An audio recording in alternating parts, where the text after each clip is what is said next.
నిన్న కూటమి ప్రభుత్వం కేబినెట్ సమావేశంలో జగన్మోహన్ రెడ్డి గారు తన కష్టార్జితంతో తెచ్చినటువంటి మెడికల్ కాలేజీలు అన్నింటినీ కూడా తమ బినామీలకు ఇవ్వడానికి కూటమి ప్రభుత్వం కేబినెట్లో ఆమోదం కూడా తెలిపేసింది. పప్పు బెల్లాలా పంచడానికి చంద్రబాబు నాయుడు గారి ప్రభుత్వం సిద్ధమైపోయింది. దీని మీద పవన్ కళ్యాణ్ గారు ఒక మాట కూడా మాట్లాడలేదు.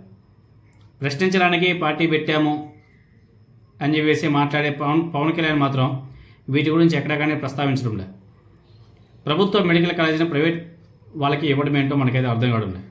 దీని గురించి ఎందుకు పవన్ కళ్యాణ్ గారు మాట్లాడడం లేదో అర్థం కావడం లేదు. జనసేన పార్టీలో కొంతమంది మహిళా నాయకులంతా కూడా వాళ్ళకు జరిగే నష్టం గురించి వాళ్ళు మాట్లాడుతుంటే కూడా పవన్ కళ్యాణ్ గారు ఎక్కడ కానీ స్పందించలేదు.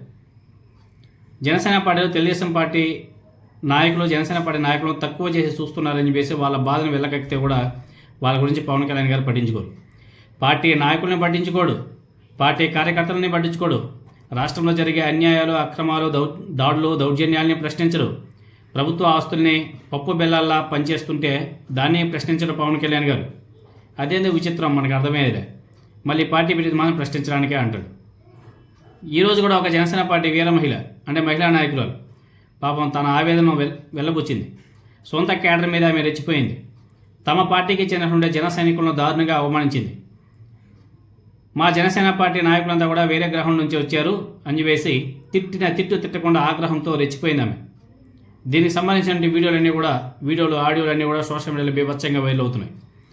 ఇంతకీ విషయం ఏమిటంటే విజయనగరం జిల్లాలో తూర్పు కాపు కార్పొరేషన్ చైర్మన్ జనసేన పార్టీ నాయకురాలు పాలవలస యశస్విని ఆగ్రహంతో ఊగిపోయింది ఆమె. జనసేన పార్టీకి సంబంధించినటువంటి ఫ్లెక్సీలో తన ఫోటో లేకపోవడంతో పార్టీ నేతలు కార్యకర్తల మీద ఆమె ఆగ్రహం వ్యక్తం చేసింది. ఈ సందర్భంగా పార్టీ కార్యకర్తలను ఘోరంగా అవమానిస్తూ లో క్యాడర్స్ లేబరోళ్ళు అని చెప్పేసి కూడా సంబోధించింది ఆమె జనసేన పార్టీ నాయకులను ఉద్దేశించి. అసలు తనను పట్టించుకోవడం లేదు అని చెప్పేసి ఆమె ఆవేదన వ్యక్తం చేస్తుంది. జనసేన పార్టీ నేతలను అడిగి మరీ తన ఫోటోలను ఫ్లెక్సీలో పెట్టించుకోవాల్సిన దుస్థితి జనసేన పార్టీలో ఉంది అని చెప్పేసి ఆమె ఘాటుగా వ్యాఖ్యలు కూడా చేసింది. ఆమె మాటలను మీరంతా కూడా ఒకసారి వినొచ్చు. ఆమె మాట్లాడిన మాటలో ఏ విధంగా పాపం ఆమె తన ఆవేదన ఆక్రోశాన్ని వెలకెక్కింది ఒకసారి మీరంతా కూడా చూడొచ్చు. దరిద్రంగా ఉందిరా విజయనగరంలో. అసలు క్యాడర్ చాలా లో క్యాడర్ రా, లేబరోళ్ళు చి సరేలే. బాబుగాడు ఏ ముత్యాల నాయుడాలు ఉన్నారంటే వాళ్ళొకటి, వాళ్ళు గోడ మీద పిల్లిలాగా వాళ్ళు అక్కడ వాళ్ళ దగ్గర చెడ్డ అవ్వకూడదు, వీళ్ళ దగ్గర చెడ్డ అవ్వకూడదు. అంటే సహాయం చేసిన దాన్ని ఒకటి గుంపులో గోవిందం చేసేసాడు ఆయన. బాలు బెటర్రా, బాలు నన్ను తిట్టాడు చేశాడు, నేను ఏది లేకపోయినా ఆయన నాతో పాటు ఉన్నప్పుడు నా ఫోటో వేసుకునేవాడు.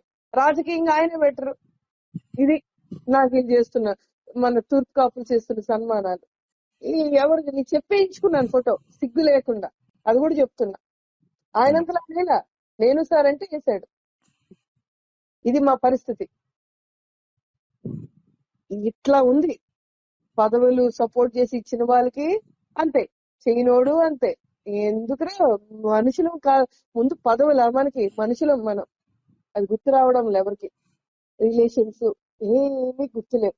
అసలు ఏంటి ఇలా ఉన్నారేంటి ఇక్కడ అందరూ అనిపిస్తుంది. అసలు ఎక్కడో వేరే గ్రహం నుంచి వచ్చారు విజయనగరంలో అనిపిస్తుంది. సర్లేరా వదిలే, ఉంటా. పార్టీలో అసలు ఏం జరుగుతుందని చెప్పేసి ఆమె ప్రశ్నిస్తుంది. పార్టీ కోసం పనిచేస్తున్నప్పటికీ కొందరు నేతలు మాత్రం తనను పట్టించుకోవడం లేదని చెప్పేసి ఆమె బాధపడుతుంది.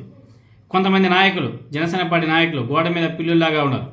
ఇదే సమయంలో పదవులు వచ్చిన వాళ్ళు ఒకలా, పదవులు లేని వాళ్ళు ఇంకోలా ప్రవర్తిస్తున్నారని చెప్పేసి కూడా ఆమె మండిపడుతుంది. అంతటితో ఆగలే. విజయనగరంలో ఉండేటువంటి జనసేన పార్టీ నాయకులు కార్యకర్తలు వాళ్ళు వేరే గ్రహం నుండి వచ్చారు, వీళ్ళంతా అదొక రకం అని చెప్పేసి ఆక్రోశం వెలగెక్కింది ఆమె. ఇక ఆమె మాట్లాడిన ఆడియో లీక్ కావడంతో పార్టీ కార్యకర్తలు కూడా కంగు తిన్నారు. నాయకులు అయితే ఒకంత పాపం సంబరాచార్యానికి గురయ్యారు. ఈ ఆడియో ఇప్పుడు సోషల్ మీడియాలో బీభత్సంగా వైరల్ అవుతుంది.